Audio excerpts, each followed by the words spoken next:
The only thing that we're interested in is putting money in your wallet. If you want to bet the fights, if you want to have a little bit of action, you are in the right place. With my partner, Ian Parker, I am Brett Okamoto. We're ready to rock between our parlays, our prop to make money. Let's go.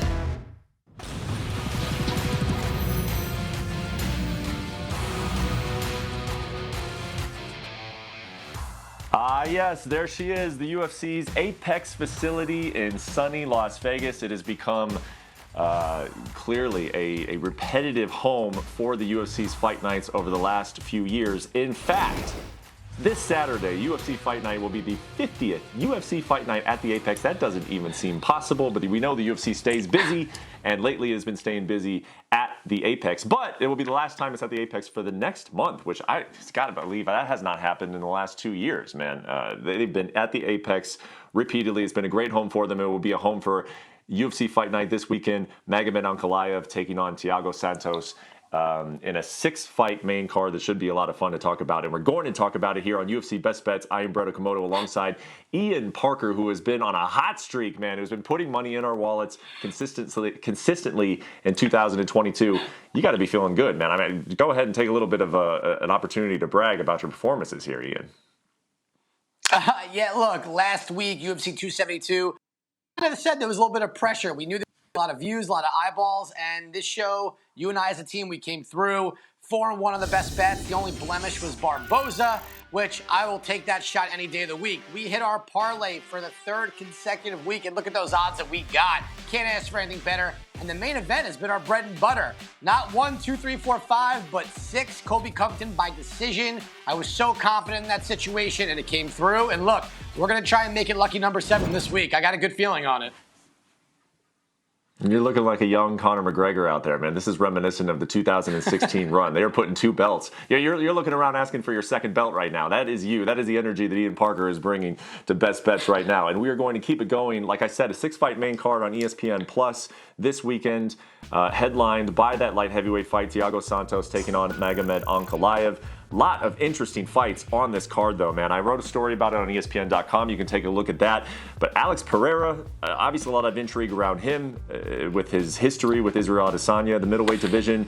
Drew Dober taking on Terrence McKinney. He took this fight on short notice. We know how tough Dober is. Terrence McKinney looks like a very bright prospect in that lightweight division. Khalil Roundtree taking on Carl Roberson. Sadiq Yusuf, who I'm very high on, taking on Alex Caceres, who is in probably the best groove of his career. And then Marlon Moraes taking on Song Yadong in a fight that Moraes has said is a must-win. But let's start with that main event, man. Magomed Ankalaev, I am high on him. The sport is high on him. I actually did a story about him a couple weeks ago as well, where I talked to some coaches, some different fighters. They all say this guy is the real deal. The skill level is there. He's well-rounded. He is a minus 550 favorite against Thiago Santos, though. Minus 550, Ian. Where did this line open? Because I don't believe it opened there. And Thiago Santos, as much as I believe in Magomed Ankalaev, Santos is, I mean, he's good, man. He is good. He's very good. He's fought for the title. I thought he may have beat John Jones. What is going on with this line here at minus 550 for Ankalaev? Yeah, the line's been skyrocketing. Look, I think what Vegas is trying to tell us is that Thiago Santos at this point in his career is probably the highest level gatekeeper you can ask for. And for Magomed Ankalaev, this kind of plays into his favor. You know, we've seen this guy be able to strike. He's very smart. But where the difference really is going to be, and we've seen this become Thiago Santos's Achilles heel in his entire career, is the ground game. Once you put Santos on his back, he's just in survival mode. He's like a fish out of water. And I think ever since that John Jones fight, since he had the double knee surgery, he just hasn't been able to be the same. It doesn't mean that the skill set's not there, but the power, the aggression, you know, the durability is just not the same. We see a lot of hesitancy. And against a guy, Magomed Ankalaev, he's going to have to really be worried about the takedown, which is where I believe Ankalaev then will be able to excel in the striking. This is a very dangerous fighter everywhere. I really like what I'm seeing out of him. I think this is the perfect fight for Ankalaev to show the world that he can beat a top 5 guy decisively, dominantly, and get a fight finished within the 5 rounds. Yeah, I don't necessarily disagree with you, but you just saw on that full screen, Ankalaev has been favored in all of his UFC fights. This is the biggest that he's ever been favored. And you could say that this is the most dangerous opponent that he's fought thus far. So I guess, it's fine, Ian, to say, we believe in Ankalaev. This is a great spot for him. We believe that he's going to win this fight and then move on to bigger and better things. Like I said, a lot of the people that I spoke to about Ankalaev say that he is a future champion. Some of them went so far as to say this guy will hold the belt at some point. So I'm with you. I believe he will win this fight. But when you're looking at these odds, and you're saying, what, Thiago Santos is a bigger underdog than some of these other guys were? Ian Cutelaba? Like some of those names in Ankalaev's past? How are you trying to bet this fight when you know that you're not getting much value in the line, I don't think? Yeah, the line's tough. Doing 550 to 1 is listen, no one's risking that type of money on a straight-up fight. And if you are, God bless you that you're able to and willing to risk that type of money in an MMA fight. But for me, there's two ways. One, you can either throw Ankalaev on the anchor of your parlay since he is the main event of the entire card. But for me, I really like the value in him winning inside the distance at plus 110. I just see Ankalaev using the striking to set up that takedown. And once he's down there, I don't see where Santos is going to have an answer. He's not a threat from the bottom on the jiu-jitsu standpoint. He is just going to be in survival mode. So to me, there's a very clear path to victory here. It may, obviously easier said than done, but I don't see where Ankalaev is going to have an issue getting this fight to the floor unless Santos catches him with one of those sledgehammer punches, which we have not seen in several fights. So for me, Ankalaev inside the distance is the way I'm going to go in the main event. Sure, I like it. Ankalaev has shown that he is patient. He will go the distance, but it is a 5-round fight here. And I do think that Santos, if he's behind, he will push the action and try to look for a finish, which could open up some more opportunities for Ankalaev to find a finish of his own. All right, moving on to this co-main event at 135 pounds. It is a big one for Marlon Moraes, a big one for Song Yadong as well. But Marlon Moraes has come out this week. He said it's a must-win for him. This guy's a former title challenger. He is now 1-4 in his last 5 fights. He's been finished in all 4, but you take a look at the resume, Ian, and he is fighting the absolute best of the best. The Cejudos, the Aldos, Sandhagens, Fonts, Merab Davishvili. Those are not easy fights. Song Yadong, meanwhile, 24 years old, already has 9 fights in the UFC, but I do not hold him yet in the same regard as those other names I just mentioned. Minus 240 favorite for Song Yadong. So I'm looking at this line thinking to myself, like, yes, I'm a believer in Song Yadong, but taking on Marlon Moraes, who was used to a certain level of competition, I don't believe Song is that quite yet, and he's minus 240. How are you looking to bet in this fight? Well, you said it best. Song Yadong should not be held in the same regard as the murderer's row in that division. 100% I agree with you. However, what Marlon Moraes has showed us in his last 3 fights where he lost by TKO is that if he gets past the first round and he doesn't knock you out, he himself gets knocked out. He's fighting someone in Song Yadong who has showed us very well-rounded skills. He showed us he's got a chin made of granite, and he's got power in those hands. I think Marlon Moraes is in a little bit of trouble here. I think he is fighting for his UFC career. I think it comes to an end. To your point, the odds a little high. I like Song Yadong to win this one by TKO or KO. If he can make it out of the first round without getting clipped by that switch kick by Moraes, I think he finishes him probably in the second round at plus 100. That's how we get those odds down, bro. Yeah, I like it. You said you mentioned his granite chin. I have also noticed that granite chin. In fact, I was talking to Song's coach Uriah Faber about that, and he said, yeah, that's a few things. It's a natural ability. It's genetics.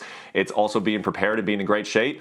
And Uriah's like, it also doesn't hurt that he's 24 years old. I used to be able to take a shot. Now I'm 40, and I can't take a shot quite as well these days. Moving on to 145 pounds. I really like this fight. Sadiq Yusuf taking on Alex Caceres. Yusuf is a minus 240 favorite. Just real quickly, Ian, I will say, I thought this might have been an opportunity for me, just personally. I like Sadiq. I think his fundamentals are great. I thought maybe we would get a good line on him, having lost to Arnold Allen. And watching that fight, it was a very close fight. It could have gone either way. I don't know, man. I think Vegas still put a pretty high line on this at minus 240. Caceres, as I mentioned before, probably in the best groove of his career. He's getting plus 200. What do you think of this line? You know what? The line scares me a little bit. I am a Sadiq Yusuf fan. I think his striking is a very special thing that he has, an avenue that he has that will bring him high up the ladder rather than later. But Alex Caceres is a dangerous fighter. As goofy as he is, as happy as he is, the guy can fight. He has skill. He's got good jiu-jitsu. I'm not comfortable betting on either fighter in this fight, so I'm going to go over 2.5 rounds. We saw Sadiq Yusuf against Arnold Allen go the distance. We've seen Caceres go the distance multiple times. Unless he takes the back of Yusuf in a scramble and is able to get the choke, I don't see it happening. So I think over 2.5 rounds is where I'm going to play this fight. Okay, over 2.5 rounds at 145 pounds. Let's go back to the light heavyweight division with Khalil Roundtree taking on Carl Roberson. Pretty interesting fight here to me. Roundtree, he was reaching that point. He'd had a couple years off. He wasn't even really sure if he wanted to fight anymore. Came back in January of 2021, lost, but then he really impressed me in his last fight, cashed as a plus 140 underdog. Taking on Carl Roberson, who has been thrown to the absolute wolves thus far in his UFC career. He has faced a high level of competition. Marvin Vettori is on there. Glover Teixeira is on there. This guy has not gotten any easy fights, and I think his record reflects that a little bit. This line is close. Roberson, a very, very small favorite at minus 125. Your thoughts on this fight at 205 pounds? You know what? These are one of those fights where you may want to stay away, but if you got the itch and you're bored and you feel like I have to play every fight on the card, I think this is where you take a shot on Khalil Roundtree. Carl Roberson, I just don't trust his fight IQ. He seems to give up. He seems to get frustrated, and sometimes he just plain out seems like he doesn't want to be there. Roundtree can get hesitant also, but he still has the skills. If the fight stays on the feet, I think he's got the striking edge, so we're going to lean with Roundtree here at the underdog odds. Okay, and we'll move on to the lightweight division. And dude, like I said, this is a sneaky good main card here this Saturday. Every fight we're talking about, I'm interested in, and this one as well. Drew Dober, we know that this guy's tough. We know what kind of skill set he brings. He's on a 0-2 skid, but he lost to Islam Makhachev and Brad Riddell. No shame in that. Facing Terrence McKinney, who I don't quite know what to do with yet. I mean, the guy has been so impressive. He has 12 career wins. 11 of them have been finishes inside the first round. He looks athletic to me. He's got a wrestling background. Really like Terrence McKinney, and so does the UFC. So much so that they already rewarded him with a new contract, even though he's only fought twice inside the octagon. You look at a little bit of the things that Terrence McKinney has gone through since joining the UFC. Of course, that quick 7-second knockout in his debut against Matt Frivola. November 20th, 2021, he was forced out of a bout against Faraz Ziem due to COVID-19 protocols. They would reschedule that. He would win again in the first round. As I mentioned, this guy is a first-round finisher, and now he takes this fight on short notice after replacing Ricky Glenn. Can't wait to see how McKinney's career unfolds, but this is a dogfight that he is in with Drew Dober, and the Vegas has made Dober the minus 170 favorite. Are we taking Dober, or do we like McKinney's potential so much, might as well take him at plus odds? You know what? I love Drew Dober. I think he's someone that flies under the radar. I think he's got underrated wrestling, striking, and we saw in the fight against Riddell, this guy can take shots, and he can go the distance. But there's something about Terrence McKinney. He's one of those fighters that comes around once every couple of years that just has it, and they can push him up the ladder faster, like a Khamzat Chimaev type of situation. He's kind of floating in that territory here. So while we can still take advantage of the underdog odds, I am going to roll with Terrence McKinney here. I think that this test is important for his young career, so I am willing to roll the dice on him, but I will call this right now. This is not going to be finished in the first round. We saw Dober be able to survive against Islam Makhachev. I think he gets out of the first round against McKinney, and I think this fight goes longer than what people are going to expect. Yeah, well, McKinney told me, I spoke to him yesterday, and I liked where his mindset was at, because he's like, Drew Dober is as durable as they come, so I'm ready for a 3-round war. I know that that's kind of cliche, and he's going to say that, but I do think that, I didn't even, really bring that up. He just kind of brought him up himself. I think he's put himself in that mind frame of hey, I can't get nervous if all of a sudden this fight is going into the second round and the third round. So a good mentality there by Terrence McKinney. I like the pick, man, and I think that a lot of people kind of forget that McKinney was a good amateur wrestling prospect. He didn't end up finishing collegiate wrestling because he decided to drop out of school and start his MMA career. But this guy's background is in wrestling. I believe he was a 2-time high school state champion. So this guy can wrestle, and if you can wrestle against Drew Dober, you got an opportunity here. All right, let's go to the last fight on the main card. It's 185 pounds. Alex Pereira taking on Bruno Silva. Of course, a lot of the intrigue here is around Alex Pereira, especially after his debut at UFC 268 in November. A big flying knee knockout. But Bruno Silva, man, I mean, this guy has been putting people to sleep consistently, in and out of the UFC. This should be a fan-friendly fight. The odds like Pereira at minus 175. How are we looking to bet this one? So, look, in that last fight with Pereira, we saw him get taken down in the whole first round, except his opponent just on top, not great at jiu-jitsu, just good at grappling. We know this guy can strike. We know he's probably one of the best in the world. But is he ready for the next step? With Bruno Silva, for me, this is going to come down to his fight IQ and his fight IQ only. He's got a path to victory here. It's put Pereira on his back and use that black belt in jiu-jitsu that you have Don't try to be a tough guy. Don't try to go for some streak with being a knockout artist. Let it come to you, because we've seen Bruno Silva also get tagged in almost every fight, and he's had to kind of come back zombie status to get the knockout. I'm going to roll the dice here with Bruno Silva because of the difference in the ground game. There is a huge difference here. If he could put Pereira on his back, he could keep him there. We saw Pereira struggles to get back to his feet. And I will even say this, Brett, there's a pretty interesting prop out there. Bruno Silva to win by sub is plus 1,600. So if you like Bruno Silva to win, I suggest throwing a little bit on that prop. That's a nice prop for someone who's got such a strong ground game. He just doesn't use it against someone that we see who struggles on their back. Sure, yeah. A lot of pluses in front of these numbers for Ian Parker on the main card. I like it, man. We figured out how to get a plus money in the main event inside the distance, because Ankalaev minus 550, but plus 110 inside the distance. And now McKinney, Silva, Roundtree, guys going with the dogs this week. I really like it. Let's set up. What are we going with the parlay, though? We are on a roll here, 3 in a row. Those are also plus money. You mentioned those in the beginning of the show. Some nice odds on the parlays, and we are hitting them. So how are we hitting it this week? Yeah, let's try to keep the streak going. 4 in a row. Our parlay is going to be Ankalaev, Song Yadong, Sadiq Yusuf, and we're going to go with Selmasberger also, plus 245. I really like this part. I think each one of these guys gets it done. Don't have to worry about a method of victory.